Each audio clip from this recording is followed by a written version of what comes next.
सरकार गौसे पाक, ये वो हैं जो मादरजाद वली हैं। और हमारा तो ये मानना है आलम अरवाह में भी गौसे पाक वली थे। ये सरकार गौसे पाक की अपनी शान है। बाप भी बेमिसाल है, माँ भी बेमिसाल है, फूफी भी बेमिसाल है, परिवार ही बेमिसाल है। इतना बेमिसाल कि मेरे आला हजरत ने कहा था, कादरी कर कादरी रख, कादरियों में उठा कदर अब्दुल कादिर कुदरत नुमा के वास्ते। तो सरकार गौसे पाक की शान, अल्लाह अकबर फरमाते हैं, अगर मैं इजाजत ना दूं ना तो सूरज नहीं निकलेगा, अगर मेरी इजाजत ना हो ना तो छुपेगा नहीं। फरमाते हैं, रब ने वो पावर मुझे अता की है, अगर मुसीबतें भी आती हैं तो अब्दुल कादिर से इजाजत लेके आया करती है। अगर आप चाहते हैं मुसीबतों से बचें तो बगदाद वाले की 11वीं किया करें। करते हैं ना 11वीं? सारे लोग करते हैं। जरा सर न हिलाएं, जबान चलाएं, मुझे पता लगे अभी आप थके हुए नहीं हैं। करते हैं ना 11वीं? सारे लोग करते हैं ना 11वीं? अल्लाह ताला सबको बगदाद वाले के लंगर की खैरात अता फरमाए। तो अगर मुसीबतों से बचना चाहते हो उनके नाम की महफिल सजाया करो। वो तो ये कहते हैं, उस वक्त तक कोई मेरा नाम नहीं ले सकता जब तक मैं ना चाहूं। उनकी मर्जी के बगैर कोई उनका नाम नहीं ले सकता। मदरजात वली, कितने बड़े वली। फरमाते मेरे ही बचपना था। अपने बचपने की कहानी सरकार गौसे पाक बयान फरमाते, कहते मेरा बचपना था और मैं बच्चों के साथ खेलने के लिए घर से बाहर निकला। जैसे ही घर से बाहर गया ना तो मैंने बच्चों को देखा, उन्होंने एक बैल को घेर रखा था, एक बैल। और बच्चे बचपना सब जानते हैं, ऐसा घेर लिया कि बैल कहीं निकल नहीं पा रहा था। कोई पूंछ पकड़ता, कोई पैर पकड़ता, कोई नाक पकड़ता, इस तरह से बैल को घेर लिया। वो पाक फरमाते मैंने भी जाके पूंछ पकड़ ली। कहते जैसी पूंछ को हाथ लगाया ना, बैल ने मेरी तरफ देखा, कहने लगा अब्दुल कादिर तुम तो सोचो, तुम्हें तो इसके लिए पैदा नहीं किया गया था ना, तुम्हें तो इसके लिए पैदा नहीं किया गया था। मुझे हैरत होती है, हमने सिर्फ करामतों पे ख्याल किया। सरकार गौसे पाक फरमाते हैं जैसी बैल ने कहा तुम्हें इसके लिए पैदा नहीं किया गया था, मैं डर गया, दौड़ के घर में गया, सहमा हुआ था, छुप के घर के अंदर लेट गया। कहते जैसे लेटा ना, अंदर आवाज आ रही थी, लब्बैक अल्लाहुम्मा लब्बैक ला शरीका लक लब्बैक इन्नल हम्द वन निअमा। कहते ये आवाज मेरे कानों से टकराई, मुझे ऐसा लगा जैसे कोई मेरे घर के पीछे ये आवाज दे रहा हो। मैं दौड़ के छत पे गया। जब मैंने छत पे जाकर निगाह डाली तो मेरे घर के पीछे तो कोई ना था, बल्कि काबे की तरफ तवाफ करने वाले लोग मुझे अपनी छत से नजर आ रहे थे। मैंने देखा, उतर के आया, मैं दौड़ करके माँ की गोद में आके बैठ गया। मेरे माथे पे पसीना था, माँ ने कहा लख्ते जिगर नूरे नजर, ये चेहरे पे कैसा खौफ है। कहा माँ जब बैल के पास गया उसने कहा तुम्हें इसके लिए पैदा नहीं किया गया है। जब छत पे गया तो मैंने काबे वालों को तवाफ करते हुए देखा, मामा होती है, लाल को सीने से लगाया, कहा लख्ते जिगर परेशान क्यों होता है, तू तो वो है जब पैदा नहीं हुआ था तेरी आमद के चर्चे पहले से हो रहे थे, जब तू हमारे शिकम में आया था तेरी बरकतें नजर आ रही थी। अब्दुल कादिर तू दुनिया में बाद में आया है, तेरे आने का ऐलान आने से पहले कर दिया गया। नारे तकबीर, नारे रिसालत, फैजान सरकार गौसे पाक, जिक्र सरकार गौसे पाक, हजरत मुफ्ती हम्माद रजा साहब मुरादाबादी। तवज्जो है सारे लोगों की? बस अब जरा सुनिए। गौसे पाक, अम्मी अंदर गई, जानते हो अम्मी ने 80 दिरहम निकाले जो बाप छोड़ के गए थे। ठीक है जी, 80 दिरहम, 40 अलग किए, 40 अलग किए। गौस पाक की बारगाह में आई, बेटा अब्दुल कादिर तुम्हारे हिस्से के 40 हैं, 40 तुम्हारे भाई के, ये लो और इल्म दीन सीखने के लिए जाओ। अब्दुल कादिर याद रखना, माँ नहीं आएगी, अकेले जाना है, अकेले जाना है। जैसे इतना सुना, सरकार गौसे पाक माँ का चेहरा देखने लगे, कहने लगे जैसे आपकी मर्जी है। सरकार गौसे पाक जब चलने लगे, सरकार गौसे पाक की अम्मी जानती थी आज के बाद अब्दुल कादिर से मुलाकात नहीं होगी। आपने आवाज दी, अब्दुल कादिर जी अम्मी आ मेरे सीने से लग जा। जब तुम परदेश जाते हो माए मुड़ मुड़ के देखा करती हैं, एक बार तो मेरा बेटा मुझे देख ले, लेकिन तुम बीवी को 10 बार पलट के देखते हो, एक बार पलट के माँ को नहीं देख सकते। तुम्हें खुदा का वास्ता घर से निकला करो, सबसे आखिर में माँ से मुलाकात किया करो, और जब घर में आया करो सबसे पहले माँ से मुलाकात किया करो। सरकारे गौसे पाक को माँ ने बुलाया, अब्दुल कादिर जी अम्मी मेरे सीने से लग जा।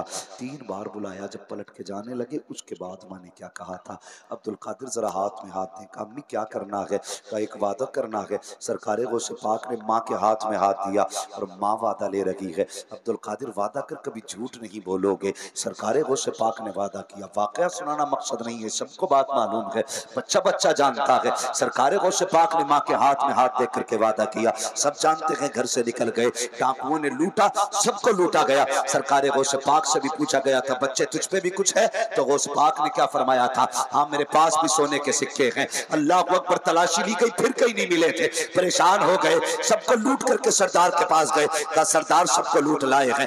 डाकुओं के सरदार ने कहा कोई बचा तो नहीं है, कहा एक बच्चा बचा है जो कहता कि मेरे पास सिक्के हैं, लेकिन तलाश करते हैं तो नहीं मिलते हैं, कहा बुला के लाओ। सरकार गौसे पाक को डाकुओं के सरदार ने बुलाया और बुलाने के बाद कहा था, बेटे क्या तुम्हारे पास सोने के सिक्के हैं? सरकार गौसे पाक ने फरमाया था, हाँ मेरे पास 40 सिक्के हैं। कहा किधर है? आपने अपनी सदरी खोली और लिखी वो सिलाई दिखाई, कहा मेरी माँ ने ये सिलाई लगा दी है। जब सिलाई को तोड़ा गया, सिक्के जमीन पे खन खन करके गिरे। उस डाकुओं के सरदार ने कहा था, ए बेटे अगर झूठ बोल देते तो ये सिक्के बच जाते, तुमने झूठ क्यों नहीं बोला? मेरे बड़े पीर ने कहा था, जब मैं घर से चला था मेरी माँ ने हाथ में हाथ लेके कहा था, अब्दुल कादिर झूठ ना बोलना। सरकारे गौसे पाक ने माँ से वादा किया। डाकू से कहने लगे, सुन मैंने माँ से वादा किया था, माँ से वादा किया था, माँ के वादे के लिए 40 क्या मैं 40,000 सिक्के बर्बाद कुर्बान कर सकता हूँ। चीख निकल गई। उसने कहा अफसोस अब्दुल कादिर, तुझे माँ का वादा याद है और हमने रब से किया हुआ वादा भुला दिया है। चल ऐसा कर, मुझे कल तौबा करा के अपनी गुलामी में ले। जानते हो जब इतनी बात कही ना, तो जो बाकी के साथी थे ना डाकू के चेले, उसने कहा जब चोरी साथ की है ना तो फिर जन्नत में भी साथ ही जाना है, फिर जन्नत में भी साथ जाना है। ये सरकारे गौसे पाक का किरदार है, ये सरकारे गौसे पाक का किरदार है। एक हमारा किरदार देखो, हमें तो जहां से मिल जाए बस लूट खसोट से फुर्सत नहीं। मदद किया करो किसी की, दिलों में जगह रखो। गुंजाइश नहीं हमारे पास, कोई गुंजाइश नहीं, इतनी तंगी हो गई है ना दिल में, अल्लाह माफ करे। बस सरकारे गौसे पाक रज़ी अल्लाह तआला एक दिन जा रहे थे घूमते हुए, तो दरिया पार करना था आपको, कश्ती की तरफ बढ़े तो आपने देखा ना कश्ती वाला किसी बंदे को धक्का दे रहा था। आप भी पहुंच गए, फरमाने लगे क्या बात है? तो जिसको धक्का दिया था ना उसने कहा जनाब मैं गरीब हूं, वो मेरे पास देने के लिए किराया नहीं था, इसलिए इसने मुझे धक्का दे दिया।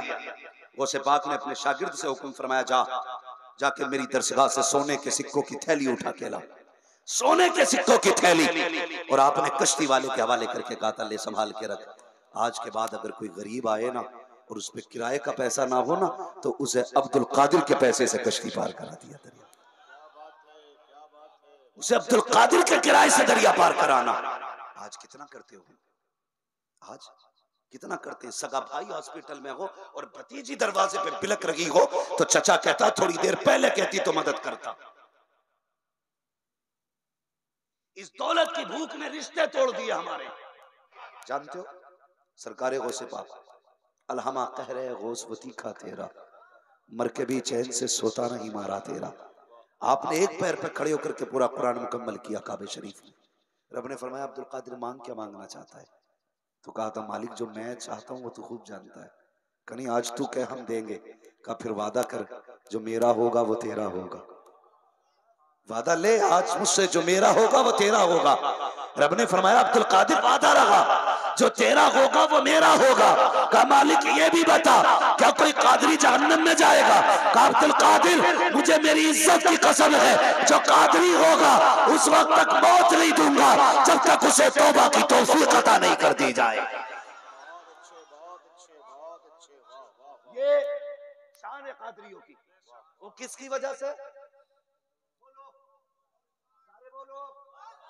और जोर से गौसे पाक। भाई मैं मुवाजना नहीं कर सकता और मेरी औकात नहीं, मैं छटंकी भर आदमी किलो भर का क्या अंदाजा लगाऊंगा। एक बुजुर्ग का मानने वाला, एक आलिम दीन की तकरीर की मुखालफत सोशल मीडिया के जरिए कर रहा है। और वो भी किस चीज की? उनका ये फरमान, कदमी हाज़िही अला रक़बती कुल्ली वलिय्यिल्लाह। समझ गए होंगे लोग, नाम लूंगा तो कलेजे फट जाएंगे। याद रखना, यहां भी कादरियों का चर्चा है, वहां भी कादरियों का चर्चा रहेगा। याद रखिएगा, जो वली कब्ल हुए, बाद हुए या होंगे, सब अदब रखते हैं दिल में मेरे मौला तेरा। पीर साहब तो अदब रख रहे हैं और मुरीद देखो। होश में रहना बेटे, सोशल मीडिया तक मेरी आवाज तुझ तक पहुंचेगी, हर जगह उंगली कर लेना, लेकिन कादरियों के मामलात में आके जबान मत खोलना।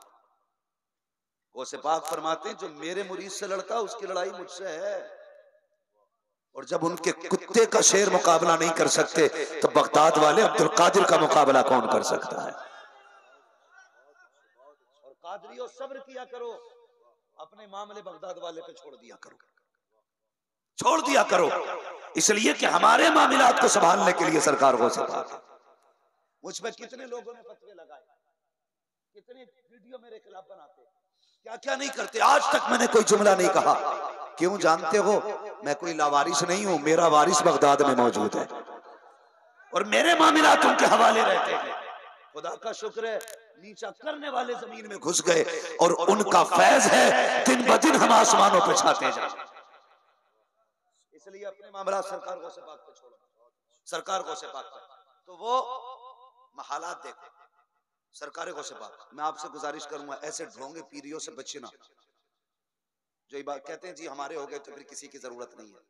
ये शान सरकार गौसे पाक की है, जो कादरी होगा वो जहन्नम में नहीं जाएगा, अल्लाह ताला उसे तौबा की तौफीक देगा। ऐसे बहुत सारे वाकयात मेरे जहन में हैं, लेकिन वाकया बताना मकसद नहीं है, बस कुछ पैगाम दे के जाना चाहता हूँ। रात काफी तेजी से बढ़ रही है, वक्त गुजरने वाला है, इतनी रात तक आप जागे हुए हैं और बैठे हुए हैं। अल्लाह आपकी नजरों को सलामत रखे, नस्लों को सलामत रखे। नौजवानों, दो पानी ऐसे होते हैं जो बड़े काम के होते हैं। एक ट्यूबवेल का पानी होता है जो फसलें संवार देता है, एक रात को मुसल्ले पे गिरने वाला आंसुओं का पानी होता है जो नस्लें संवार देता है। ये दोनों पानी बड़े कीमती, एक पानी जो फसलें संवारता है, एक पानी जो नस्लें संवारता है। इन दोनों पानियों को मजबूती से थामना सरकार गौसे पाक। शेख सादी शिराजी रहमतुल्लाह तआला अलैह फरमाते हैं कि काबे शरीफ के तवाफ में लोग मसरूफ थे, कोई अपने लिए कुछ मांग रहा था, कोई कुछ मांग रहा था। का उसी भीड़ में एक ऐसा शख्स भी था जो रो रो के अपने गुनाहों की माफी मांग रहा था और इस दर्द से रो रहा था कि लोग अपनी दुआएं करना भूल गए और सब उसकी तरफ मुतवज्जे हुए। सबने कहा, मालिक ये इतना गुनाहगार है तो इसे बख्श दे। इसका लहजा बता रहा है ये बड़ा गुनाहगार है, ए अल्लाह इतने दर्द से रो रहा है, मालिक इसे बख्श दे। शेख सादी शिराजी फरमाते हैं, जब वो रोने वाला उठ के जाने लगा और चेहरे से कपड़ा सरका ना, तो कोई जानी या शराबी या पापी ना था।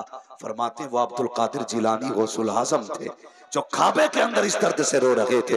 अब मुझे पता तो सही, अजान होती रहती है, तुम कान में उंगली डाले सोते रहते हो, तुम्हें रब की याद क्यों नहीं आती है? क्या तुम्हें अपने गुनाहों का ख्याल नहीं आता? तुम किस चीज पे सहारा करके बैठे हो? क्या गुनाहों का हिसाब नहीं देना है? क्या रब की बारगाह में नहीं जाना है? और यार तुम्हारा रब कितना करीम है, कभी सोचो तो सही। अगर सरकार गौसे पाक ये तय कर लेते हैं जब तक वो नहीं खिलाएगा तो खाना नहीं है, फिर वो खिज़्र से कहता है जा कहते मेरी कसम है खा ले, फिर वो कसम दे के खिलाता है। बरेली वाले ने कहा था कसम दे दे के खिलाता है पिलाता है तुझे, प्यारा अल्लाह तेरा चाहने वाला तेरा। और नौजवान बता तो सही, जिंदगी गुजरती जा रही है, लोग कहते हैं अल्लाह का शुक्र बड़ा हो गया हूँ मैं। कितने साल का हो गया? का 60 साल का हो गया, मैं बड़ा हो गया हूँ। नादान अगर 60 का है तो बड़ा नहीं हुआ है, तू छोटा हो गया है। अब बहुत कम बची है तेरी जिंदगी। बड़े वो होते हैं जो छोटे होते हैं, जो बड़े हो जाते हैं वो छोटे रह जाते हैं। इस चीज का जन्मदिन न बना कि 40 साल का हो गया, 60 साल का हो गया, केक न काट। अगर उम्र 60 साल आ गई है, आंसू निकाल ले, मुसल्ला बिछा ले, रब को रो के दिखा दे, कहते मालिक पापों में जिंदगी गुजरी है, अब तो राजी हो जा। आवाज आती है हम तो माइल बकरम है, कोई साइल ही नहीं, राह दिखलाए किसे रह रहे मंजिल ही नहीं। नारे तकबीर, नारे रिसालत, फैजान सरकार गौसे पाक। जिंदगी सरकार गौसे पाक ने 40 साल तक, कितने साल तक? 40 साल तक ईशा के वजू से फजर की नमाज पढ़ी, ईशा के वजू से फजर की नमाज। जाते हम लोग, जाते मस्जिद में, सोचो तो सही क्या बनना है हमारा, क्या होगा हमारा। अल्लाह से रिश्ते मजबूत करो, ताल्लुकात मजबूत करो। हमारी सबसे बड़ी पावर वाली चीज सजदा है और यही हमारे पास नहीं है। लिहाजा सजदों के आदी बने, नमाजों के पाबंद बने और अपने रिश्ते अल्लाह और उसके रसूल से जोड़ें। कोशिश ये करें कि हम अल्लाह वालों के करीब बैठा करेंगे, उलमा के करीब बैठा करें, तज़किया नफ्स करें, अपने आप को संवारें, अपना ज़ाहिर भी संवारें, अपना बातिन भी संवारें। अमीर बनना चाहते हो, गरीबों को खिलाया करो। जन्नत में जाना चाहते हो, अपने आमाल को अपने आंसुओं के पानी से धुला करो। कभी रात को उठ के रब को आवाज दिया करो, कभी दिन में मसल्ले बिछा लिया करो, कभी आवाज दे के अपने रब की रहमतों के दरवाजों को दस्तक दिया करो। खुदा की कसम, अगर वो राजी हो जाएगा, तुम्हारी दुनिया भी कामयाब हो जाएगी, आखिरत भी कामयाब हो जाएगी। ऐ ईमान वालों, अपने आप को और अपने घर वालों को जहन्नम की आग से बचाओ। सारी बातें मेरी जहन में रखिएगा। माँ बाप की इज्जत करनी है और किसी का हक नहीं खाना है और गुनाहों से तौबा करनी है, अपने रिस्क में दूसरों का हिस्सा रखना है। ये सारा अमल बगदाद वाले गौसुल आजम का है। और 11वीं का दिन आए, उनके नाम पे लंगर कीजिएगा और सबको ये बताइएगा कि सरकार गौसे पाक के जो दामन से वाबस्ता हो जाता है वो यहाँ भी बेफिक्र हो जाता है, वहाँ भी बेफिक्र हो जाता है। लेकिन सिर्फ ये नारे ना लगाइएगा गौस का दामन नहीं छोड़ेंगे। जब बात गौस की आया करे तो कहा करो नमाज नहीं छोड़ेंगे, ज़कात नहीं छोड़ेंगे, हज भी करेंगे इंशाअल्लाहुल अज़ीज़। अल्लाह और उसके रसूल के फरमान के मुताबिक अपने चेहरों को सजाएंगे, करेंगे इंशाअल्लाह ये सारे काम। अल्लाह ताला मेरी गुफ्तगू पे पहले मुझे अमल की तौफीक अता फरमाए, उसके बाद पूरी उम्मत मुस्लिमा को अमल खैर की तौफीक अता फरमाए।